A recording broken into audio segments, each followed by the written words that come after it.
Bus driver ಆಗಿದ್ದಂತ ಒಬ್ಬ ವ್ಯಕ್ತಿ ಪೆರುವಾಜೆಯ ಜಲದುರ್ಗಾ ದೇವಿಯನ್ನ ನಿರಂತರವಾಗಿ ಸ್ಮರಿಸಿ ಇವತ್ತು ಕೋಟ್ಯಾಧಿಪತಿಯಾಗಿರುವಂತಹ ಒಂದು ಸ್ಟೋರಿ ನಿಮ್ಮ ಮುಂದೆ ಹೇಳ್ತಾ ಇದ್ದಾನೆ.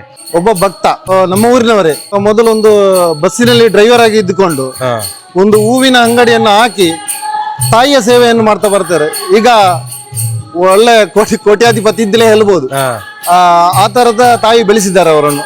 ಕೇವಲ ಕೋಟ್ಯಾಧಿಪತಿ ಆತ ಆಗಿರೋದು ಮಾತ್ರ ಅಲ್ಲ, ತನ್ನನ್ನು ಬೆಳೆಸಿರುವಂತಹ ಜಲದುರ್ಗಾ ದೇವಿಗೆ ಪ್ರತಿ ವರ್ಷವೂ ಕೂಡ 6 ರಿಂದ 7 ಲಕ್ಷ ರೂಪಾಯಿಗಳ ಹೂವಿನ ಅಲಂಕಾರವನ್ನ ಮಾಡುವುದರ ಮೂಲಕ ಹೇಳಿದ್ರು ಇದನ್ನು ಭಯಂಕರ ನಿಮ್ಮ ಹೂವಿನ ಅಲಂಕಾರ ನಾವೊಮ್ಮೆ ಬರ್ತೇವೆ ಅಂತ ಇಲ್ಲಿ ನೋಡ್ಲಿಕ್ಕೆ. ಅಂದ್ರೆ ಜಾತ್ರೋತ್ಸವ ಸಂದರ್ಭದಲ್ಲಿ ಇಲ್ಲಿ ಹೂವಿನ ಅಲಂಕಾರಕ್ಕೆ ಬಹಳ ಒಂದು ವಿಶೇಷ ಮೊದಲ ಆದ್ಯತೆ.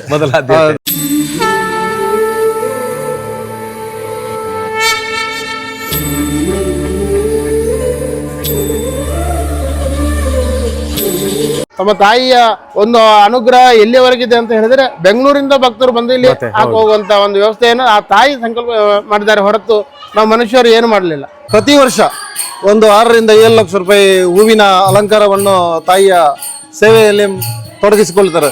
ಪ್ರತಿ ವಾರ ಸಹ ಒಂದು 6 ರಿಂದ 7 ಸಾವಿರ ರೂಪಾಯಿ ಹೂವನ್ನು ಶುಕ್ರವಾರ ನಮಗೆ ಬೆಂಗಳೂರಿಂದ ಇಲ್ಲಿಗೆ ತಲುಪಿಸುವಂತ ವ್ಯವಸ್ಥೆಯನ್ನು ಮಾಡ್ತಾ ಇದ್ದಾರೆ. ಗರುಡ ಭೂಮಿಯಲ್ಲಿ ಪ್ರಾರ್ಥನೆ ಮಾಡಿ ಇಲ್ಲಿ ಹೋದವರು ಎಷ್ಟೋ 100ರಲ್ಲಿ 100ಕ್ಕೂ ಸಹ ಪ್ರಾರ್ಥನೆ ಮಾಡೋ ಖಂಡಿತ. ಮದುವೆ ವಿಷಯಕ್ಕೆ ಮತ್ತು ಸಹ ಪ್ರಾಧಾನ್ಯತೆ. ಒಂದು ಹೊತ್ತು ಊಟಕ್ಕೆ ಪರದಾಡ್ತಾ ಇದ್ದವ, ವ್ಯಾಪಾರ ಮಾಡ್ತಾ ಇದ್ದೇನೆ. ಇವರ ನೈವೇದ್ಯ ಮುದ್ರೆಯನ್ನು ತಿಂದು ಬದುಕಿದವ. ಇಲ್ಲಿ ಪಾತ್ರವನ್ನು ತೊಳ್ಕೊಂಡಿದ್ದೇವೆ 92ನೇ ಇಸ್ವಿ, 92ರಿಂದ 2000ನೇ ಇಸ್ವಿ.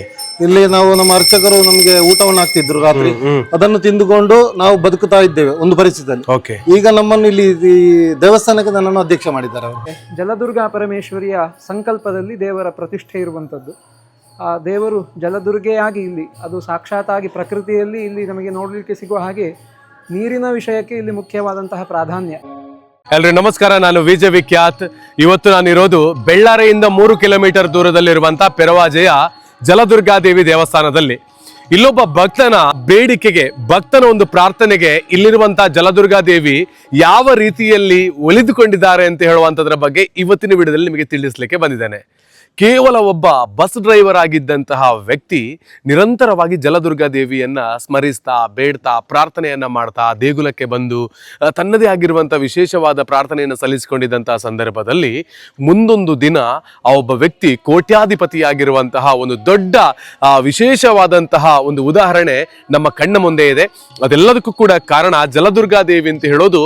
ಆ ವ್ಯಕ್ತಿಯೇ ಇವತ್ತು ಈ ದೇಗುಲಕ್ಕೆ ಪ್ರತಿ ವರ್ಷವೂ ಕೂಡ ನೀಡ್ತಕ್ಕಂತಹ 6 ರಿಂದ 7 ಲಕ್ಷ ರೂಪಾಯಿಗಳ ಆ ಹೂವಿನ ಒಂದು ವಿಶೇಷತೆಯ ಅಲಂಕಾರವೇ ಸಾಕ್ಷಿ ಆಗ್ತಾ ಇದೆ. ಅದಕ್ಕೆ ಬೇಕಾಗಿನೇ ಜಲದುರ್ಗಾ ದೇವಿ ದೇವಸ್ಥಾನದಲ್ಲಿ ನಡೀತಕ್ಕಂತಹ ಈ ಜಾತ್ರೋತ್ಸವದ ಸಂದರ್ಭದಲ್ಲಿ ದೇವಸ್ಥಾನದ ಬಗೆಗಿನ ಸಂಪೂರ್ಣವಾಗಿರುವಂತಹ ಮಾಹಿತಿ, ಹಾಗೆಯೇ ಪೂರ್ವ ತಯಾರಿಯ ಬಗ್ಗೆ ನಿಮಗೆ ಮಾಹಿತಿಯನ್ನ ಕೊಡುವುದರ ಜೊತೆಗೆ ಆ ಹೂವಿನ ಅಲಂಕಾರವನ್ನ ಯಾವ ರೀತಿ ನಡೆಸಿಕೊಡ್ತಾರೆ ಆ ಒಬ್ಬ ಭಕ್ತ, ಆ ದಾನಿ ಅನ್ನೋದನ್ನ ಇವತ್ತಿನ ವಿಡಿಯೋದಲ್ಲಿ ಕೂಡ ನಿಮಗೆ ತೋರಿಸ್ಲಿಕ್ಕಿದ್ದಾನೆ.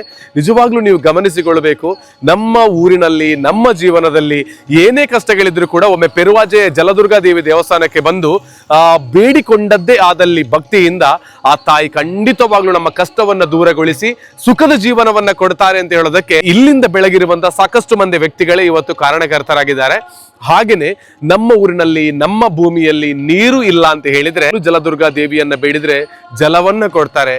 ಮದುವೆ ಆಗದಿರುವಂತಹ ವ್ಯಕ್ತಿಗಳು ಬಂದು ಈ ತಾಯಿ ಜೊತೆ ಪ್ರಾರ್ಥನೆಯನ್ನ ಮಾಡಿದ್ರೆ ವೈವಾಹಿಕ ಜೀವನವನ್ನ ಕೂಡ ಈ ತಾಯಿ ನೀಡ್ತಾರೆ ಅನ್ನೋದಕ್ಕೆ ಸಾಕಷ್ಟು ಉದಾಹರಣೆಗಳು ಈ ದೇಗುಲದ ಮುಖಾಂತರವಾಗಿದೆ. ಜಲದುರ್ಗಾ ದೇವಿ ದೇವಸ್ಥಾನ ಪೆರುವಾಜೆಯ ಮಾಹಿತಿಯನ್ನು ತಿಳ್ಕೊಳ್ಳುವುದರ ಜೊತೆಗೆ ಹೇಗೆಲ್ಲ ಸಜ್ಜಾಗ್ತಾ ಇದೆ ಜಾತ್ರೋತ್ಸವಕ್ಕೆ ಅನ್ನೋದನ್ನ ಕಂಪ್ಲೀಟ್ ಆಗಿ ನಿಮಗೆ ತಿಳಿಸುವಂತ ಪ್ರಯತ್ನವನ್ನ ಮಾಡ್ತೇನೆ. ಬನ್ನಿ, ಎಲ್ರಿಗೂ ಪೆರುವಾಜೆಯ ಜಲದುರ್ಗಾ ದೇವಿ ದೇವಸ್ಥಾನಕ್ಕೆ ಪ್ರೀತಿಯ ಸ್ವಾಗತ.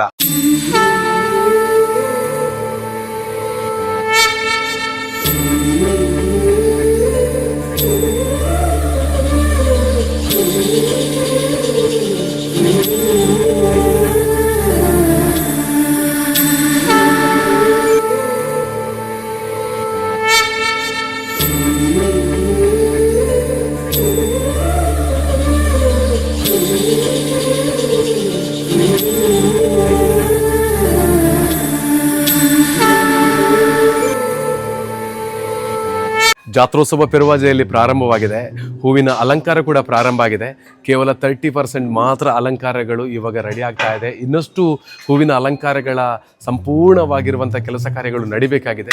ಈ ಒಂದು 30-40% ಹೂವಿನ ಅಲಂಕಾರ ದೇಗುಲದ ಒಳಭಾಗದಲ್ಲಿ ಆಗಿರುವಾಗ ಯಾವ ರೀತಿಯಲ್ಲಿ ನಮಗೆ ಕಾಣುತ್ತೆ ಅನ್ನೋದನ್ನ ಇವಾಗ ತೋರಿಸ್ತೀನಿ ಬನ್ನಿ. ಇದು ನೋಡಿ ಎಂಟ್ರೆನ್ಸ್, ಇಲ್ಲಿಂದ ಎಂಟ್ರೆನ್ಸ್ ಇದೆ. ಒಳಭಾಗಕ್ಕೆ ಹೋಗ್ಬೇಕಿದ್ರೆ ಇಲ್ಲಿಂದ ಹೂವಿನ ಅಲಂಕಾರಗಳು ಹೇಗಿದೆ ನೋಡಿ. ಇದು ಎಂಟ್ರಿ ಜಲದುರ್ಗ ದೇವಿ ದೇವಸ್ಥಾನಕ್ಕೆ. ಇಲ್ಲೊಂದು ನೋಡಿ ಬಾಗಿಲಿನಲ್ಲಿ ನವಿಲು, ಎಷ್ಟು ಚೆನ್ನಾಗಿದೆ ಅಲಂಕಾರ, ಎಲ್ಲ ಕೂಡ ಒರಿಜಿನಲ್ ಹೂವು. ಇನ್ನು ಕೂಡ ಅದರಲ್ಲಿ ನೀರು ಕಾಣ್ತಾ ಇದೆ ಹಾಗೇನೆ. ಸೊ ಇಲ್ಲಿಂದ ಒಂದು ಸ್ಟೆಪ್ ಒಳಭಾಗಕ್ಕೆ ಹೋದರೆ ಇಲ್ಲಿ ಇರುವಂಥ ಹೂವಿನ ಅಲಂಕಾರಗಳು ಹೇಗಿದೆ ನೋಡಿ. ನೋಡಿ ಇಲ್ಲೂ ಇದೆ, ಈ ಕಡೆಗಿದೆ, ಇಲ್ಲಿ ಸಜ್ಜಾಗಿದೆ. ಹಾಗೆಯೇ ಈ ಭಾಗ ದೇವಸ್ಥಾನದ ಸುತ್ತಗಲೆಗಳಲ್ಲೂ ಆಗಿದೆ. ಇಲ್ಲಿ ಕೊಡಿಮರಕ್ಕೂ ಕೂಡ ಹೂವಿನ ಅಲಂಕಾರಗಳಿದೆ. ಇಲ್ಲಿ ನೋಡಿ ದೇಗುಲದ ಹೊರಭಾಗದಲ್ಲೂ ಕೂಡ ಹೂವಿನ ಅಲಂಕಾರ ಆಗಿದೆ. ಇಲ್ಲಿ ನೋಡಿ ಇದು ಎಂಟ್ರಿ ಆದಾಗ ದೇಗುಲದ ಒಳಭಾಗಕ್ಕೆ ಹೋಗುವಂತಹ ಬಾಗಿಲಿನಲ್ಲಿರುವಂತಹ ಹೂವಿನ ಅಲಂಕಾರ ಹೇಗಿದೆ ನೋಡಿ. ಇನ್ನು ಒಳಭಾಗಕ್ಕೆ ಹೋಗೋಣ.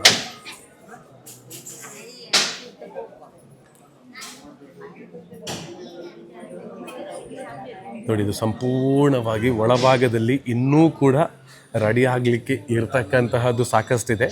ಆದರೆ ರೆಡಿ ಆಗುವಂಥ ಸಂದರ್ಭದಲ್ಲಿ ತೋರಿಸಿರುವಂಥದ್ದು ಇಷ್ಟು ಮಾತ್ರ ಅಲ್ಲ, ಇನ್ನೂ ವಿಶೇಷವಾಗಿ ಸಾಕಷ್ಟು ಅಲಂಕಾರಗಳು ಬಾಕಿ ಇದೆ ನೋಡಿ. ಇಲ್ಲಿಂದ ಹೊರಭಾಗಕ್ಕೆ ಹೋಗ್ತೀನಿ. ಅಲ್ಲಿರುವಂಥ ಹೂವುಗಳು ಎಷ್ಟಿದೆ ನೋಡಿ.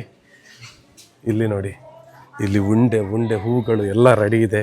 ಎಲ್ಲವೂ ಕೂಡ ಅಲಂಕಾರಕ್ಕಾಗಿ ಸಜ್ಜಾಗ್ತಾ ಇರುವಂಥದ್ದು ಇಲ್ಲಿದೆ. ಹಾಗೆಯೇ ಇದು ಹೊರಭಾಗದಲ್ಲಿರುವಂಥ ಹೂಗಳನ್ನು ಇನ್ನು ನೋಡಿ, ಇದೆಲ್ಲವೂ ಕೂಡ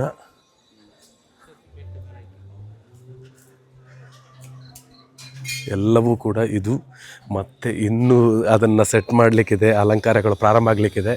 ಇದೆಲ್ಲ ಆದಾಗ ಹೇಗಿರ್ಬೋದು ಪೆರುವಾಜೆ ಅಂತ ನೀವು ಕೂಡ ನೋಡಬೇಕಿದ್ರೆ ಇಲ್ಲೇ ಜಾತ್ರೋತ್ಸವಕ್ಕೆ ನೀವು ಬರಲೇಬೇಕು. ಸೃಷ್ಟಿಸ್ಥಿತಿ ವಿನಾಶಾನಾಂ ಶಕ್ತಿಭೂತೆ ಸನಾತನಿ ಗುಣಾಶ್ರಯೇ ಗುಣಮಯಿ ನಾರಾಯಣಿ ನಮೋಸ್ತುತೆ. ನಾನು ಕೆಮ್ಮಿಂಜೆ ಕಾರ್ತಿಕ ತಂತ್ರಿ ಅಂತ. ಪೆರುವಾಜೆ ಶ್ರೀ ಜಲದುರ್ಗಾ ಪರಮೇಶ್ವರಿ ದೇವಸ್ಥಾನದಲ್ಲಿ ತಂತ್ರಿಗಳಾಗಿ ನಾವು ಕಾರ್ಯನಿರ್ವಹಿಸ್ತಾ ಇದ್ದೇವೆ. ಪೆರುವಾಜೆ ಶ್ರೀ ಜಲದುರ್ಗಾ ಪರಮೇಶ್ವರಿ ದೇವಸ್ಥಾನ ಬಹಳಷ್ಟು ಐತಿಹ್ಯ, ಅದೇ ರೀತಿಯಾಗಿ ತನ್ನದೇ ಆದಂತಹ ಇತಿಹಾಸವನ್ನು ಹೊಂದಿರುವಂತಹ ಕ್ಷೇತ್ರಗಳಲ್ಲೊಂದು. ಪಂಜ ಸೀಮೆಯ ವ್ಯಾಪ್ತಿಯಲ್ಲಿ ಬರುವಂತಹ ಮಾಗಣೆಯ ಕ್ಷೇತ್ರ ಈ ಜಲದುರ್ಗಾ ಪರಮೇಶ್ವರಿಯ ದಿವ್ಯ ಸನ್ನಿಧಾನ. ಹಲವಾರು ವರ್ಷಗಳಿಂದ, ಅನೇಕ ವರ್ಷಗಳಿಂದ ಇಲ್ಲಿ ದೇವತಾ ಸತ್ಕರ್ಮಗಳು, ದೇವರ ವಾರ್ಷಿಕ ಉತ್ಸವಗಳು, ಹೀಗೆ ಎಲ್ಲವೂ ಕೂಡ ವಿಜೃಂಭಣೆಯಿಂದ ನಡೀತಾ ಬರ್ತಾ ಇರುವಂತಹ ಕ್ಷೇತ್ರ. ಪ್ರತಿ ವರ್ಷವೂ ಕೂಡ ಇಲ್ಲಿ ಮಕರ ಮಾಸ 1ನೇ ದಿವಸ ಧ್ವಜಾರೋಹಣ ಆಗಿ 5 ದಿವಸದ ವಾರ್ಷಿಕ ಮಹೋತ್ಸವಗಳೆಲ್ಲ ನಡೀತದೆ. ಅದರಂತೆಯೇ ಈ ವರ್ಷವೂ ಕೂಡ ದೇವರ ದಿವ್ಯವಾದಂತಹ ಧ್ವಜಾರೋಹಣಾದಿ ವಾರ್ಷಿಕ ಉತ್ಸವಗಳು ನಡೀತಾ ಇದೆ. ಈ ಕ್ಷೇತ್ರದ ವಿಶೇಷತೆ ಏನು ಅಂತ ಕೇಳಿದರೆ, ಜಲದುರ್ಗಾ ಪರಮೇಶ್ವರಿಯ ಸಂಕಲ್ಪದಲ್ಲಿ ದೇವರ ಪ್ರತಿಷ್ಠೆ ಇರುವಂಥದ್ದು. ದೇವರು ಜಲದುರ್ಗೆಯಾಗಿ ಇಲ್ಲಿ, ಅದು ಸಾಕ್ಷಾತ್ತಾಗಿ ಪ್ರಕೃತಿಯಲ್ಲಿ ಇಲ್ಲಿ ನಮಗೆ ನೋಡಲಿಕ್ಕೆ ಸಿಗುವ ಹಾಗೆ ನೀರಿನ ವಿಷಯಕ್ಕೆ ಇಲ್ಲಿ ಮುಖ್ಯವಾದಂತಹ ಪ್ರಾಧಾನ್ಯ. ದೇವರು ಪಂಚಭೂತಗಳಲ್ಲಿ ಪೃಥಿವ್ಯ, ತೇಜಸ್ಸು, ವಾಯು, ಆಕಾಶ ಎಲ್ಲ ರೀತಿಯಲ್ಲಿಯೂ ಕೂಡ ಭಗವಂತನ ಚೈತನ್ಯ ಇರುತ್ತದೆ. ಆದರೆ ಒಂದೊಂದು ಕಡೆ ಒಂದೊಂದು ರೀತಿಯಾದಂತಹ ತತ್ವಗಳಿಗೆ ವಿಶೇಷವಾದಂತಹ ಸ್ಥಾನ ಪ್ರಾಮುಖ್ಯಗಳೆಲ್ಲ ಇರುತ್ತದೆ. ಹಾಗಿರುವಾಗ ಇಲ್ಲಿ ಜಲದುರ್ಗೆ ಲಿಂಗದ ಸ್ವರೂಪದಲ್ಲಿ, ವಿಗ್ರಹದ ರೀತಿಯಲ್ಲಿ ಅಲ್ಲ, ಲಿಂಗದ ಸ್ವರೂಪದಲ್ಲಿ ನಮ್ಮ ಹಿರಿಯರು ಇಲ್ಲಿ ಪ್ರತಿಷ್ಠಾಪನೆ ಮಾಡಿ ಜಲದುರ್ಗೆ ಅಂತ ಹೇಳುವಂತಹ ಸಂಕಲ್ಪದಲ್ಲಿ ಆರಾಧನೆ ಮಾಡಿದ್ದಾರೆ. ಅದಕ್ಕೆ ಸರಿ ಹೇಳುವ ಹಾಗೆ ಇಲ್ಲಿ ಎಲ್ಲ ಕಡೆಯೂ ಕೂಡ ಜಲದ ಒಂದು ತತ್ವ, ಜಲದ ಸನ್ನಿಧಾನ ಹೆಚ್ಚಾಗಿ ಕಾಣಲಿಕ್ಕೆ ಸಿಗ್ತದೆ. ಅದೇ ರೀತಿಯಾಗಿ ಯಾವುದೇ ರೀತಿಯಾದಂತಹ ಕೃಷಿ ಚಟುವಟಿಕೆಗಳಿಗಿರ್ಬೋದು, ನಮಗೆ ನೀರು ಎಲ್ಲ ಸಿಗಬೇಕು ಅಂತ ಹೇಳಿ ಆದರೆ ಇಲ್ಲಿ ಹರಕೆ ಹೇಳುವಂಥದ್ದು. ಅದರಿಂದಾಗಿ ನಮಗೆ ದೇವರ ಅನುಗ್ರಹದಿಂದ ಜಲವನ್ನೆಲ್ಲ, ಜಲ ಸಂಪನ್ಮೂಲವನ್ನೆಲ್ಲ ಪ್ರಾಪ್ತಿ ಮಾಡಿಕೊಡುವಂಥದ್ದು ಈ ಕ್ಷೇತ್ರದ ವಿಶೇಷತೆಯೂ ಹೌದು. ಅದಲ್ಲದೆ ಅನೇಕ ಎಲ್ಲ ಭಕ್ತರ ಮನಸ್ಸಿನ ಅಭೀಷ್ಟಗಳನ್ನು ಆ ಜಲದುರ್ಗೆಯಾಗಿ ಇಲ್ಲಿ ನೆಲೆಯಾಗಿರುವಂತಹ ಪರಮೇಶ್ವರಿ ಅನುಗ್ರಹ ಮಾಡಿ, ಭಗವತಿಯ ಅನುಗ್ರಹದಿಂದಾಗಿ ಎಲ್ಲರಿಗೂ ಕೂಡ ಇಲ್ಲಿ ಒಳ್ಳೆಯ ಒಂದು ಅನುಭವ, ಪ್ರತ್ಯಕ್ಷವಾದಂತಹ ಗೋಚರಕ್ಕೆ ನಮಗೆ ಸಿಗುವಂತಹ ಎಲ್ಲ ಒಳ್ಳೆಯ ಸತ್ಫಲಗಳೆಲ್ಲ ನಮಗೆ ಕಾಣಲಿಕ್ಕೆ ಸಿಗ್ತದೆ. ಅಂತಹ ವಿಶೇಷವಾದಂತಹ ಕಾರ್ಣಿಕದ ಕ್ಷೇತ್ರ. ಅದರ ಜೊತೆಯಲ್ಲಿ ಆ ಮಹಾಗಣಪತಿ ದೇವರು ಕೂಡ ಉದ್ಭವ ಹೇಳುವಂತಹ ರೀತಿಯಲ್ಲಿ ಶಿಲೆಯಲ್ಲಿ ಶಿಲ್ಪಿಯಿಂದ ನಿರ್ಮಿಸಲ್ಪಟ್ಟಂತಹ ಮೂರ್ತಿ ವಿಗ್ರಹ ಅಲ್ಲದಿದ್ದರೂ ಕೂಡ ಪ್ರಕೃತಿಯಲ್ಲಿ ಗಣಪತಿಯ ಆಕೃತಿಯಲ್ಲಿ ಸಿಕ್ಕಿದಂತಹ ಒಂದು ಮೂರ್ತಿಯಲ್ಲಿ ಗಣಪತಿಯ ಆರಾಧನೆ ನಡೀತಾ ಇರುವಂಥದ್ದು. ಅದೇ ರೀತಿಯಾಗಿ ಉಳ್ಳಾಕುಲು, ಸಪರಿವಾರ ಎಲ್ಲ ಸಾನ್ನಿಧ್ಯಗಳು ಕೂಡ, ದೈವಗಳ ಆರಾಧನೆಯು ಕೂಡ ಈ ಕ್ಷೇತ್ರದಲ್ಲಿ ನಡೀತಾ ಇದೆ. ಅದೇ ರೀತಿಯಾಗಿ ವಾರ್ಷಿಕ ಉತ್ಸವ, ದೇವರನ್ನು ಪ್ರತಿಷ್ಠೆ ಮಾಡಿದ ಬಳಿಕ ಉತ್ಸವ ಮಾಡಬೇಕು ಅಂತ ಹೇಳುವಂಥದ್ದು ಶಾಸ್ತ್ರದ ನಿಯಮ. ಅಥ ಪ್ರತಿಷ್ಠಾ ಸ್ನಪನಾದಿ ಅನಂತರಂ ಸಮಾಚರೇತು ಸರ್ವಸು ಪರ್ವಸು ಉತ್ಸವಂ. ಎಲ್ಲ ದೇವರಲ್ಲಿಯೂ ಕೂಡ ಪ್ರತಿಷ್ಠೆಯನ್ನು ಮಾಡಿದ ಬಳಿಕ ಸಾನ್ನಿಧ್ಯ ಹೇಳುವಂಥದ್ದು ವೃದ್ಧಿ ಆಗಬೇಕು ಅಂತ ಹೇಳಿ ಆದರೆ ಉತ್ಸವವನ್ನು ಆಚರಣೆ ಮಾಡಬೇಕು ಅಂತ ಹೇಳಿ. ಅದರಲ್ಲಿ ಉತ್ಸವದಲ್ಲಿ ಹಲವಾರು ವಿಧಗಳು ಇದೆ. ಧ್ವಜಾರೋಹಣಾದಿ ಉತ್ಸವ, ಪಟಹಾದಿ ಉತ್ಸವ, ಅಂಕುರಾದಿ ಉತ್ಸವ ಅಂತ ಹೇಳುವ ಹಾಗೆ ಉತ್ಸವಗಳಲ್ಲಿ ಭೇದಗಳನ್ನು ಶಾಸ್ತ್ರಗಳಲ್ಲೆಲ್ಲ ಹೇಳ್ತಾರೆ. ನಮ್ಮ ಕ್ಷೇತ್ರದಲ್ಲಿ ಇಲ್ಲಿ ಧ್ವಜಾರೋಹಣಾದಿ ಉತ್ಸವ 5 ದಿವಸಗಳ ಕಾಲ ನಡೀತದೆ. ದೇವರಿಗೆ ಧ್ವಜಾರೋಹಣ ಮಾಡಿ ಆ 5 ದಿವಸಗಳಲ್ಲಿಯೂ ಕೂಡ ವಿಶೇಷ ಉತ್ಸವಗಳು ನಡೀತದೆ. ದರ್ಶನ ಬಲಿ ನಡೀತದೆ. ದೇವರಿಗೆ ಬಟ್ಟಲು ಕಾಣಿಕೆಯನ್ನು ಭಕ್ತರೆಲ್ಲರೂ ಕೂಡ ಸಮರ್ಪಣೆ ಮಾಡಿ ದೇವರ ಗಂಧ ಪ್ರಸಾದ ಸ್ವೀಕಾರ ಮಾಡ್ತಾರೆ. ಅದೇ ರೀತಿಯಾಗಿ ಇವತ್ತಿನ ದಿವಸ ವಿಶೇಷವಾಗಿ ಬೆಳ್ಳಾರೆ ಪೇಟೆಯಲ್ಲಿಯೂ ಪೇಟೆ ತನಕ ದೇವರ ಪೇಟೆ ಸವಾರಿ ನಡೀತದೆ. ಅದೇ ರೀತಿಯಾಗಿ ನಾಳಿನ ದಿವಸ ದೇವರಿಗೆ ಬ್ರಹ್ಮರಥೋತ್ಸವ ಅತ್ಯಂತ ವೈಭವದಿಂದ ಈ ಕ್ಷೇತ್ರದಲ್ಲಿ ನಡೀತದೆ. ಅದಾದ ಬಳಿಕ ಅವಭೃತೋತ್ಸವ, ದೇವರ ಆರಾಟ ಹೇಳುವಂತಹ ಆ ಮಹೋತ್ಸವವು ಕೂಡ ಆಗಿ ದೇವರ ಧ್ವಜ ಅವರೋಹಣ ನಡೀತದೆ. ಹೀಗೆ 5 ದಿವಸಗಳ ಕಾಲ ಆ ಜಲದುರ್ಗಾ ಪರಮೇಶ್ವರಿಯ ಸನ್ನಿಧಾನದಲ್ಲಿ ಉತ್ಸವಗಳೆಲ್ಲ ನಡೀತದೆ. ಉತ್ಸವ ಅಂತ ಹೇಳಿದರೆ ಉತ್ಸುತೆ ಹರ್ಷಂ ಇತಿ ಉತ್ಸವ ಅಂತ ಅದರ ನಿರ್ವಚನವನ್ನು ಹೇಳಿದ್ದಾರೆ.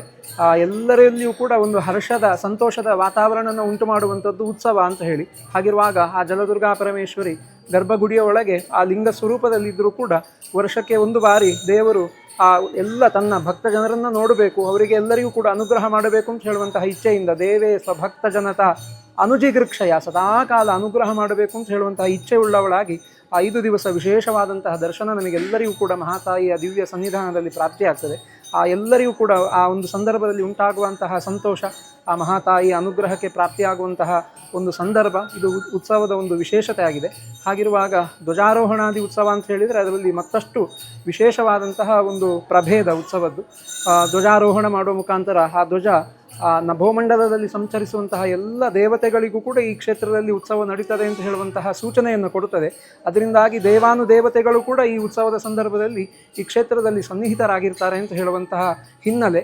ಆ ಸಂದರ್ಭದಲ್ಲಿ ಇಲ್ಲಿ ದೇವಿಯ ಆರಾಧನೆಯನ್ನು, ದೇವಿಯ ದರ್ಶನವನ್ನು, ದೇವಿಯ ಸೇವೆಯನ್ನೆಲ್ಲ ಮಾಡಿದವರಿಗೆ ಎಲ್ಲ ದೇವತೆಗಳ ಅನುಗ್ರಹ ವಿಶೇಷವಾಗಿ ಆಗಲಿಕ್ಕೆ ಸಾಧ್ಯ. ಹಾಗಿರುವಾಗ ಈ ಕ್ಷೇತ್ರದಲ್ಲಿ ಎಲ್ಲರೂ ಆ ಭಕ್ತಾದಿಗಳ ಸಹಕಾರ ವಿಶೇಷವಾಗಿ ಹೇಳಬೇಕಾದ್ದು. ಆ ಬ್ರಹ್ಮರಥೋತ್ಸವ ನಿರ್ಮಾಣ ಕಾಲದಲ್ಲಿರಬಹುದು ಅಥವಾ ವಾರ್ಷಿಕ ಉತ್ಸವದ ಸಂದರ್ಭದಲ್ಲಿರಬಹುದು, ಎಲ್ಲರೂ ಅತ್ಯಂತ ಪಾವಿತ್ರ್ಯತೆಯಿಂದ ಶುದ್ಧ ಮನಸ್ಸಿನಿಂದ ನಾವೆಲ್ಲರೂ ಕೂಡ ಆ ಮಹಾತಾಯಿಯ ಭಕ್ತರು ಹೇಳುವಂತಹ ಮನಸ್ಸಿನಿಂದ ಐಕ್ಯಮತ್ಯದಿಂದ ಕೂಡಿಕೊಂಡು ಸಂತೋಷದಿಂದ ಅತ್ಯಂತ ವಿಜೃಂಭಣೆಯಿಂದ ಉತ್ಸವಾದಿಗಳನ್ನು ನೆರವೇರಿಸ್ತಾರೆ. ಅಂತಹ ವಿಶೇಷ ಕ್ಷೇತ್ರದಲ್ಲಿ ನಡೆಯುವಂತಹ ಉತ್ಸವದಿಂದ ಇಡೀ ಲೋಕಕ್ಕೆ ಸನ್ಮಂಗಳ ಆಗಲಿ. ತಾಯಿ ಜಲದುರ್ಗಾ ಪರಮೇಶ್ವರಿಯ ಅನುಗ್ರಹದಿಂದಾಗಿ ಇಡೀ ಲೋಕಕ್ಕೆ ಬರುವಂತಹ ಆದಿವ್ಯಾಧಿಗಳನ್ನು, ದುಷ್ಟ ಅರಿಷ್ಟಗಳನ್ನೆಲ್ಲ ಮಹಾತಾಯಿ ದೂರೀಕರಣ ಮಾಡಿಕೊಟ್ಟು ಎಲ್ಲರಿಗೂ ಕೂಡ ಸನ್ಮಂಗಳವನ್ನು ಉಂಟು ಮಾಡಲಿ ಅಂತ ಈ ಸಂದರ್ಭದಲ್ಲಿ ಪ್ರಾರ್ಥಿಸ್ತೇನೆ. ನನ್ನ ಜೊತೆಗೆ ಇವಾಗ ಶ್ರೀಯುತ ಪದ್ಮನಾಭ ಶೆಟ್ಟಿ ಅವರಿದ್ದಾರೆ, ಜಲದುರ್ಗಾ ದೇವಿ ದೇವಸ್ಥಾನದ ಮಾಜಿ ಆಡಳಿತ ಮುಖ್ಯಸ್ಥರು. ನಿಮ್ಮ ಒಂದು ಅವಧಿಯಲ್ಲೇ ಬ್ರಹ್ಮರಥ ಕೂಡ ಇಲ್ಲಿ ನಿರ್ಮಾಣ ಆಗಿದೆ.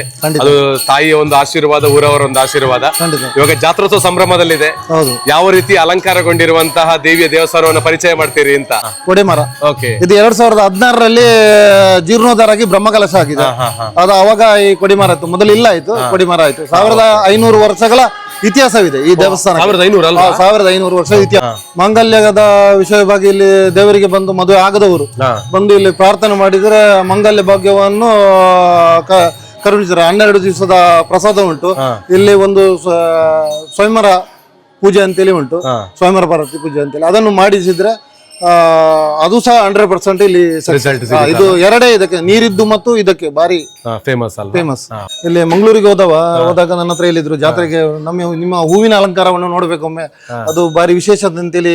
ಮೊನ್ನೆ ಮಂಗಳೂರಿನಲ್ಲಿ ನಮ್ಮ ಎಂಡೋಮೆಂಟ್ಗೆ ನಾವು ಹೋಗಿದ್ದೇವೆ, ಧಾರ್ಮಿಕ ಪರಿಷತ್ತಿಗೆ. ಅಲ್ಲಿ ಸಹ ಹೇಳಿದ್ರು ಇದನ್ನು ಭಯಂಕರ ನಿಮ್ಮ ಊರಿನ ಅಲಂಕಾರ, ನಾವೊಮ್ಮೆ ಬರ್ತೇವೆ ಅಂತೇಳಿ ನೋಡ್ಲಿಕ್ಕೆ.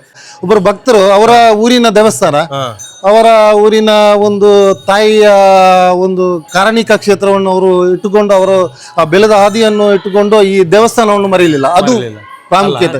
ಹೌದೌದು. ನಾನು ಸಹ ಹಾಗೆ, ನಾನು ಇಲ್ಲಿ ಒಬ್ಬ ಅಧ್ಯಕ್ಷನಾಗ್ಬೇಕಾದ್ರೆ ನಾನು ಇಲ್ಲಿ ದೇವರ ಪಾತ್ರವನ್ನು ತೊಳೆದು ನಾನು ಬಂದವ, ನನ್ನ ಹಾದಿ. ಹಾಗೆ ನನ್ನನ್ನು ಅಧ್ಯಕ್ಷ ಮಾಡಿದ್ದಾರೆ. ಈ ಕ್ಷೇತ್ರದ ಕಾರಣಿಕ ನೋಡ್ಬೇಕಾದ್ರೆ ನಾವು ಹೇಳ್ಬೇಕಾದ್ರೆ ಅಧ್ಯಕ್ಷ ಮಾಡಿಸಿ ನನ್ನ ಒಂದು ರಥವನ್ನು ನನ್ನ ಕೈಯಿಂದಲೇ ಮಾಡಿಸಿದ್ದಾರೆ. ಅದು ಭಕ್ತರ ದೇಣಿಗೆ ರೂಪದಲ್ಲಿ ಎಲ್ಲ ಕೊಟ್ಟ ಮರಗಳನ್ನೆಲ್ಲ ಕೊಟ್ಟು. ವಿಶೇಷವಾದಂತ ಹೇಳಿದ್ರೆ ರಥದ್ದು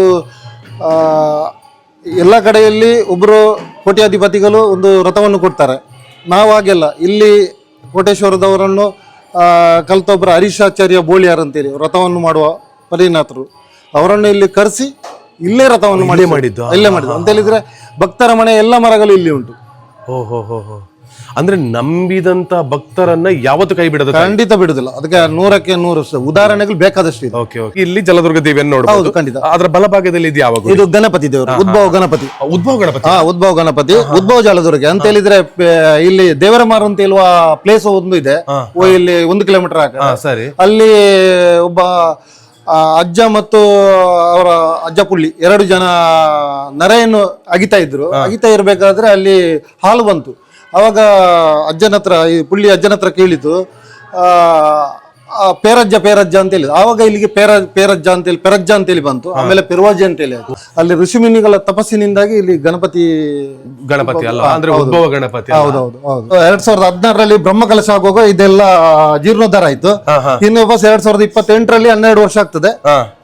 ವಾಪಸ್ ನಮ್ಗೆ ಜೀರ್ಣೋದ್ಧಾರದ ಅವಧಿಗಳು ಹತ್ರ ಬರ್ತಾ ಉಂಟು. ದಿವಸಕ್ಕೆ ಇಂದು 100-150 ಜನರಿಗಿಂತ ಜಾಸ್ತಿ ಶ್ರಮದಾನಕ್ಕೆ ಹೌದಾ ಜಾತ್ರೆಗೆ. ಹೌದೌದು, ಅದೊಂದು ಬಾರಿ ವಿಶೇಷತೆ. ಎಲ್ಲಿಂದ ಬರ್ತಾರೆ ಅಂತ ನಮಗೂ ಗೊತ್ತಿಲ್ಲ. ಊರಿನವರು ಮಾತ್ರ ಅಲ್ಲ, ಪರವೂರಿನವರು ಬರ್ತಾರೆ ಇಲ್ಲಿಗೆ ಬಂದು ಈ ಶ್ರಮದಾನ, ಈ ಚಪ್ಪರ ಗಿಪ್ಪರ ಎಲ್ಲ ಮಾಡೋದು.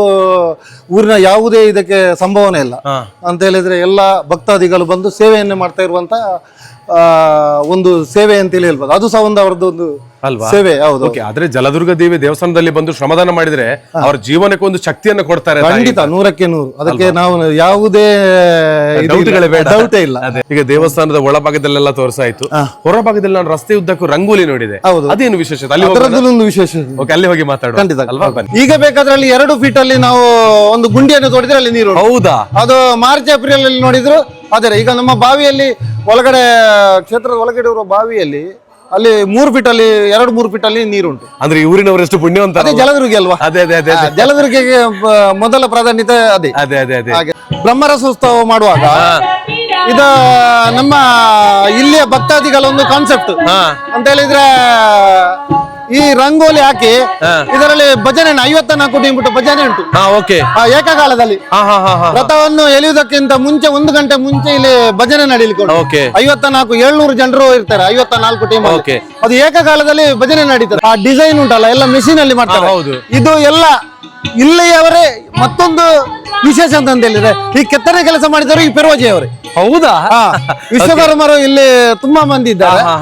ನಾವು ದೇವರ ಒಂದು ನೋಡಿ ಒಂದು ಕಾರಣಿಕ ಅಂತ ಹೇಳಿದ್ರೆ ಅದು ಈ ಪೆರ್ವಾಜಿ ಕ್ಷೇತ್ರದವರು, ಈ ವಿಶ್ವಕರ್ಮರು ಇಲ್ಲಿಯವರೇ ಈ ರಥವನ್ನು ಇದು ಮಾಡಿದ್ದಾರೆ. ಹರೀಶಾಚಾರ್ಯ ಬೋಳಿಯಾರ್ ಅವರ ನೇತೃತ್ವದಲ್ಲಿ ಪೆರ್ವಾಜೆಯ ವಿಶ್ವಕರ್ಮದ ತಂಡದವರು ಈ ರಥವನ್ನು ನಿರ್ಮಾಣ ಮಾಡಿದಾರಲ್ಲ, ಅದು ಒಂದು ತಾಯಿಗೆ ಒಂದು ವಿಶೇಷ. ಅದಂತ ಹೇಳಿದ್ರೆ ಎಲ್ಲ ಮಾಡೋದು ನಾವು ಹೊರಗಡೆಯಿಂದ ತರ್ತೇವೆ ಅಂತ ಹೇಳಿದ್ರೆ, ಇದನ್ನು ನೋಡಿಬಿಟ್ಟು ಆ ಹರೀಶಾಚಾರ್ಯ ಬೋಳಿಯಾರಿಗೆ 6-7 ರಥದ್ದು ಆರ್ಡರ್ ಬಂತು. ಈ 6 ತಿಂಗಳಲ್ಲಿ ಈ ರಥ ಆಗಿದೆ, ಎಲ್ಲಿಯೂ ಆಗ್ಲಿಲ್ಲ. ಮರ ಎಲ್ಲಿಂದ ಬಂದಿದೆ, ದುಡ್ಡು ಎಲ್ಲಿಂದ ಬಂದಿದೆ ಅಂತ ಎಂತೂ ಯಾವ್ದು ಗೊತ್ತಿಲ್ಲ. ತಾಯಿ ಅದೇ. ನಾನು ಅಧ್ಯಕ್ಷ ಅಂತೇಳಿ ನಾನು ಇದಿಲ್ಲ, ಎಲ್ಲ ಭಕ್ತರ ಸಹಕಾರದಿಂದ ಇದೆಲ್ಲ ಆಗಿದೆ.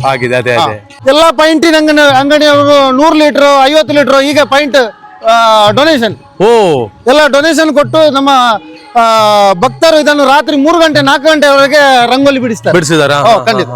ಅಂದ್ರೆ ಈ ರಂಗೋಲಿಯ ಮೇಲೆ ರಥೋತ್ಸವ ಆಗುದಲ್ಲ? ಅಲ್ಲ, ರಂಗೋಲಿ ರಥ ಇದರ ಮೇಲೆ ಎಳಿಲಿಕೊಂಡು ಇದರಲ್ಲಿ ಸುತ್ತು ನಿಂತು ಭಜನೆ ಮಾಡ್ತಾರೆ. ಒಂದೊಂದು ರಂಗೋಲಿ ಮೇಲೆ 1 1.5 ಗಂಟೆ. ಅದೇ 54 ಟೀಮು, 54 ರಂಗೋಲಿ ಉಂಟು. 54 ರಂಗೋಲಿಯಲ್ಲಿ ಆ ಟೀಮ್ ನಿಂತು ಏಕಕಾಲದಲ್ಲಿ ಭಜನೆ ಒಮ್ಮೆಲೆ. ಭಾರಿ ಸಂದ ಇರ್ಬೋದಲ್ಲ? ಅದೇ ತಾಯಿಯ ಜಲದುರ್ಗ ಅದು ದಯದಲ್ಲಿ ಎಲ್ಲ ಆಗುತ್ತೆ. ನಾವು ನಮ್ಮ ಕಾನ್ಸೆಪ್ಟ್ ಅಲ್ಲೇ ಈಗ ಆಗ್ತದೆ ಅಂತ ನಾವು ನೆನ್ಸಲಿಲ್ಲ. ಅತಿ ಉದ್ದದ ರಥ ಬೀದಿ ಅಂತ ಹೇಳಿದ್ರೆ ಇದೆ. ಹೌದಾ? ಎಷ್ಟು ಮೀಟರ್ ಇದು? ಇದು ಒಂದು 400 ಮೀಟರ್ ಉಂಟು. ಇಲ್ಲಿಂದ 400 ಮೀಟರ್ ಇದೆ? 400 ಮೀಟರ್ ಉಂಟು. ಅಂದ್ರೆ ನಮ್ಮ ಅತಿ ಉದ್ದದ ರಥ ಬೀದಿ. ಮತ್ತೆ ನೋಡಿ ರಥ ಒಂದು ಹೋಗ್ತದೆ ನೋಡಿ, ಇದು ಉಬ್ಬು ತಪ್ಪು ಎಲ್ಲ ಉಂಟು. ಹೌದು. ಆದ್ರೂ ರಥ ಇದರಲ್ಲಿ ಅಷ್ಟು ಚಂದ ಹೋಗ್ತದೆ. ಎಲ್ಲ ತಾಯಿಯೇ ಕರ್ಕೊಂಡು ಹೋಗುದು. ಅದಕ್ಕೆ ಸಂಶಯ ಬೇಡ ಅಲ್ಲ. ಇಲ್ಲಿ ನಂಬಿ ಬಂದ ಭಕ್ತರಿಗೆ ಯಾವುದನ್ನು ಕೈ ಬಿಡ್ಲಿಲ್ಲ ತಾಯಿ. ರಥೋತ್ಸವದ ಹೊತ್ತು 15,000 ಜನ ಸೇರ್ತಾರೆ. 15,000? ನಮ್ಮ ರಥೋತ್ಸವದ ಹೊತ್ತು ಪೆರ್ವಾಜಿಗೆ ಒಂದು ಇತಿಹಾಸವನ್ನ ಆಡಿದ್ದೇವೆ 2024ರಲ್ಲಿ ಅಂತ ಹೇಳಿದ್ರೆ, ಅಲ್ಲಿ ಮಾಸ್ತಿಕಟ್ಟೆಯಿಂದ ಬ್ಲಾಕ್, ಇಲ್ಲಿಂದ ನಮ್ಮ ಗೌರಿಹೊಳೆಯಿಂದ ಬ್ಲಾಕ್, ಅಲ್ಲಿ ತನಕ ಫುಲ್ ಜನವೇ ಜನ. ಅಷ್ಟು ಜನ. ಓಕೆ. ಅಲ್ಲಿ ಪಾರ್ಕಿಂಗ್ ಎಲ್ಲ ಡಿಗ್ರಿ ಕಾಲೇಜಲ್ಲಿ ಪಾರ್ಕಿಂಗ್ ಇದೆ. ಹಾ. ಈಚೆ ನಮ್ಮ ಸರ್ಕಾರಿ ಹಿರಿಯ ಪ್ರಾಥಮಿಕ ಶಾಲೆಯಲ್ಲಿ ಸಹ ಪಾರ್ಕಿಂಗ್. ಇಲ್ಲಿ 15,000 ಜನ ಸೇರ್ತಾರೆ. ಹೌದಲ್ವಾ? ಓಕೆ. ಹೌದೌದು ಹೌದು. ಇಲ್ಲಿ ನೋಡಿ ಒಂದೊಂದು ತಾಯಂದಿರೆಲ್ಲ ಯಾವ ರೀತಿ ಶ್ರಮದಾನವನ್ನ ಮಾಡ್ತಾ ಇದ್ದಾರೆ ಅಂತ. ಖಂಡಿತ ಖಂಡಿತ. ನಾವು ಅಂತ ಹೇಳಿದ್ರೆ ನಮ್ಮ ಮನಸ್ಸಿನಲ್ಲಿ ನಮ್ಮ ಮನೋಭಾವನೆಗಳು, ನಾವು ಮಾಡುವ ಕೆಲಸಗಳು ಅದು ಭಕ್ತಿಯಿಂದ ಮನಪೂರ್ವಕವಾಗಿ ಇದ್ರೆ ತಾಯಿ ಖಂಡಿತ ಸ್ವೀಕಾರ ಮಾಡ್ತಾಳೆ. ಓಕೆ. ಅದಕ್ಕೆ ಡೌಟೇ ಇಲ್ಲ. ಖಂಡಿತ ಖಂಡಿತ. ಖಂಡಿತ. ನಾವು ಅಂತ ಹೇಳಿದ್ರೆ ಹಿರಿಯರ ಮಾತುಂಟು. ಯಾಕಂತೇಳಿ ಭಕ್ತಿ ಭಾವನೆಗಳಿಂದ ತಾಯಿಯನ್ನು ನಂಬಿದ್ರೆ ತಾಯಿ ಎಲ್ಲಿ ಕೈ ಬಿಡುದಿಲ್ಲ ಅಂತ ಹೇಳುದಿಲ್ಲ. ನಾವು ಎಲ್ಲಿ ಹೋದ್ರೆ ನಾವು ಒಂದು ಬಿದ್ರೆ ಅಯ್ಯೋ ದೇವರ ಅಂತೇಳಿ ಕಲಿತೀವಿ. ಹಾಗಲ್ಲ, ನಾವು ದೇವಸ್ಥಾನಕ್ಕೆ ಬಂದು ದೇವಸ್ಥಾನಕ್ಕೆ ಬಂದು ತಾಯಿ ಹತ್ರ ನಮ್ಮ ಏನ್ ನಮ್ಗೆ ನಮ್ಮ ಪ್ರಾಬ್ಲಮ್ಗಳೇನು ಅಥವಾ ನಮ್ಮ ಕಷ್ಟಗಳೇನು ಎಲ್ಲ ತಾಯಿಯಲ್ಲಿ ನಾವು ಹೇಳ್ಕೊಳ್ಬೇಕು. ಖಂಡಿತ ಅದನ್ನು ನಿವಾರಣೆ ಮಾಡ್ತಾರೆ. ಖಂಡಿತ. ಹೌದು. ಅದಕ್ಕೆ ಡೌಟೇ ಇಲ್ಲ. ಅದೇ ಅದೇ ಅದೇ. ಹಾಗೆ ನೋಡಿ, ಇಲ್ಲಿ ಒಂದು ಕಲ್ಲುಟಿ ಸಹ ಉಂಟು. ಕಲ್ಲುಟಿ ಕಲ್ ಕೂಡ ಅದು ಸಹ 2023ರಲ್ಲಿ ಅದು 24ರಲ್ಲಿ ರಥ ಅದು.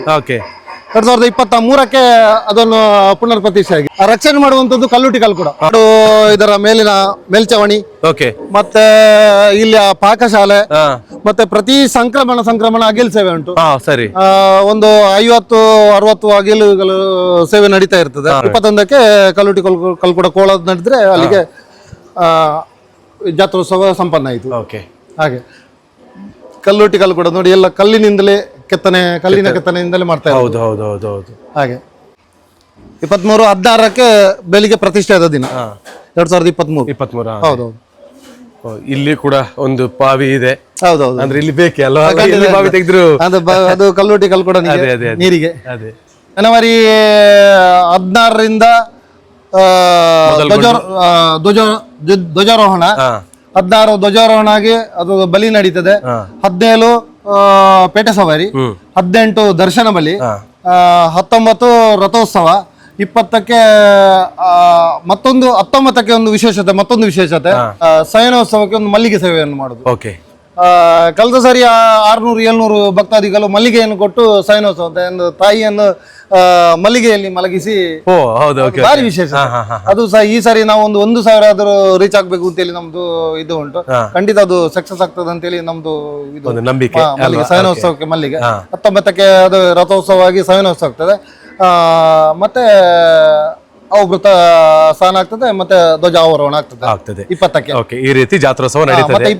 20ಕ್ಕೆ ರಾತ್ರಿ ದೈವಗಳ ಭಂಡಾರ ಬಂದು ನೇಮ ನಡೀತದೆ. 21ಕ್ಕೆ ಕಲ್ಲುಟಿ ಕಲ್ ಕೂಡ ಕೋಲ ಆಗ್ತದೆ, ಪಿಲಿ ಚಾಮುಂಡಿ ಎಲ್ಲ ಕೋಲ ಆಗ್ತದೆ. ಹೀಗೆ ನಮ್ಮ ಜಲದುರ್ಗಾದೇವಿ ಪೆರುವಾಜೆಯ ಜಾತ್ರೋತ್ಸವ, ನೇಮೋತ್ಸವ ಎಲ್ಲ ಕೂಡ ನಡೀತದೆ. ವಿಜಯ ವಿಖ್ಯಾತ ಒಳ್ಳೆ ಯೂಟ್ಯೂಬರ್ಸ್ ಅಂತೇಳಿ ನಮ್ಗೆ ಎಲ್ಲರಿಗೂ ಗೊತ್ತುಂಟು. ಎಲ್ಲರಿಗೂ ಪರಿಚಯ ಮಾಡಿ ಆದಷ್ಟು ಹೆಚ್ಚಿನ ಭಕ್ತಾದಿಗಳು ಬಂದು ತಾಯಿಯ ಸೇವೆಯನ್ನು ಮಾಡುವಂತೆ ಜಲದುರ್ಗೆ ಆಶೀರ್ವಾದ ನಿಮ್ಗೂ ಇರ್ಲಿ, ಎಲ್ಲರಿಗೂ ಇರ್ಲಿ. ಧನ್ಯವಾದ.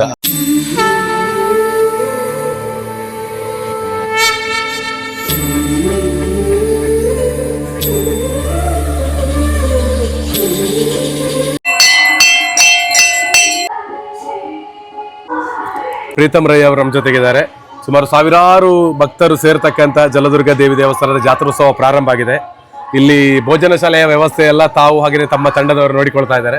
ಹೇಗೆಲ್ಲ ವ್ಯವಸ್ಥೆ ನಡೀತಾ ಇದೆ, ಏನೆಲ್ಲ ಇಲ್ಲಿಯ ಸಹಕಾರಗಳು ಯಾವುದೆಲ್ಲ ತಂಡದಿಂದ ಸಿಗ್ತಾ ಇದೆ, ಸ್ವಲ್ಪ ಹೇಳ್ಬೋದಾ ಅಂತ?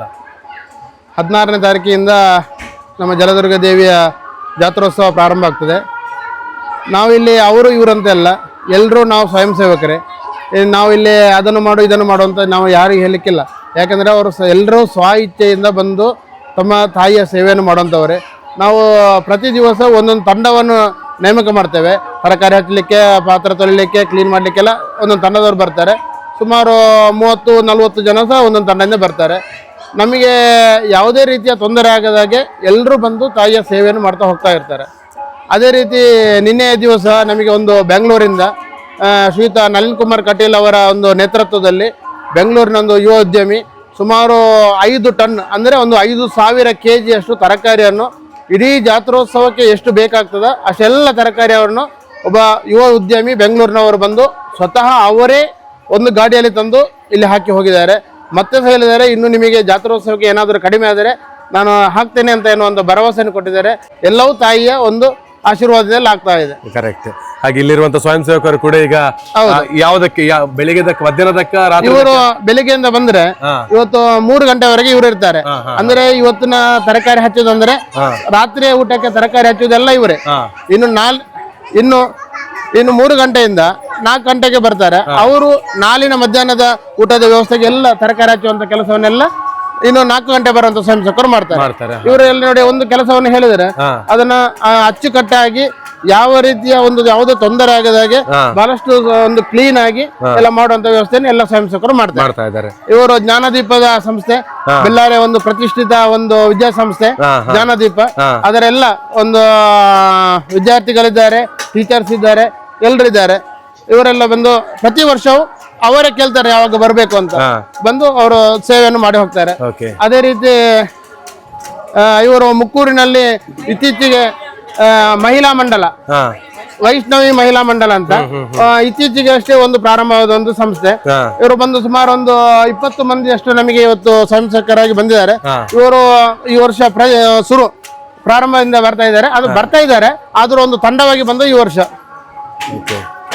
ಇವರು ಇಡೀ ವ್ಯವಸ್ಥೆಯ ಒಂದು ರೂವಾರಿ ಅಂತ ಹೇಳ್ಬೋದು. ವಿಜಯ ಪೆರುವಾಜೆ ಇವರು ಹೇಗೆ ಅಂದ್ರೆ ಬೆಳಿಗ್ಗೆ 8 ಗಂಟೆಗೆ ಬಂದ್ರೆ ರಾತ್ರಿ 2 ಗಂಟೆವರೆಗೆ ಎಲ್ಲ ಸ್ವಚ್ಛತೆಯನ್ನು ಮಾಡಿ ಎಲ್ಲ A to Z ಇದು ಮೇಂಟೆನೆನ್ಸ್ ಮಾಡುವಂತ ವ್ಯಕ್ತಿ ವಿಜಯ ಪೆರುವಾಜೆ ಅವರು. ಇವರು ಕೇವಲ ಜಾತ್ರೋತ್ಸವ ಸಮಯ ಅಂತಲ್ಲ, 1 ತಿಂಗಳಿಂದ ಮೊದಲೇ ಇದರ ತಯಾರಿ, ಅದರ ಚಪ್ಪರಾಗುವಂತ ಎಲ್ಲ ವ್ಯವಸ್ಥೆಯನ್ನು ವಿಜಯ್ ಅವರ ನೇತೃತ್ವದಲ್ಲಿ ಆಗ್ತಾ ಇದೆ. ಅದೇ ಈಗ ಹಸಿರುವಾಣಿ ಎಲ್ಲ ತುಂಬಾ ಬಂದಿದೆ ಇಲ್ಲಿ. ಹೌದು. ಸೊ ಇದೆಲ್ಲ ಯಾವ ಊರಿನವರೆಲ್ಲ ಕೊಡ್ತಾ ಇರ್ತಾರೆ ಅಂತ? ಅದೇ ಇದು ಒಂದು ಯುವೋದ್ಯಮಿ ಬೆಂಗಳೂರಿನವರು ಕೊಟ್ಟದ್ದು. ಮತ್ತೆ ಈ ಊರಿನವರೆಲ್ಲ ಸ್ವ-ಇಚ್ಛೆಯಿಂದ ಅವರ ಕೈಯಿಂದ ಎಷ್ಟಾಗ್ತದೆ ಅಷ್ಟನ್ನೆಲ್ಲ ತಂದು ಹೋಗ್ತಾ ಇರ್ತಾರೆ. ಓಕೆ. ಈಗೆಲ್ಲ ಅಡುಗೆಯ ವ್ಯವಸ್ಥೆಗಳು, ಬಡಿಸುವಂತ ವ್ಯವಸ್ಥೆಲ್ಲ ಇಲ್ಲಿ ಪೆರುವಾಜೆಯಲ್ಲಿ ಕಾಲೇಜ್ ಎಲ್ಲ ಇದೆ, ಅಲ್ಲೇ ಮಕ್ಕಳೆಲ್ಲ ಬರ್ತಾರೆ. ಊರವರು ಕಾಲೇಜ್ ಎಲ್ಲ ಊರಿನವರು, ಪರ ಊರಿನವರು, ಸಂಘ ಸಂಸ್ಥೆಗಳು ಎಲ್ಲರೂ ಒಟ್ಟಾಗಿ ಬಂದು ಸೇವೆಯನ್ನು ಮಾಡ್ತಾ ಇರ್ತಾರೆ. ಅದೇ ರೀತಿ ಇದೆಲ್ಲ ಊಟದ ವ್ಯವಸ್ಥೆ. ಹೌದು, ಇದೆಲ್ಲ ಊಟದ ವ್ಯವಸ್ಥೆ. ಇಲ್ಲೆಲ್ಲ ಊಟ ಬಂದು ಭಕ್ತಾದಿಗಳು ಆರಾಮವಾಗಿ ಊಟ ಮಾಡುವಂತ ವ್ಯವಸ್ಥೆ.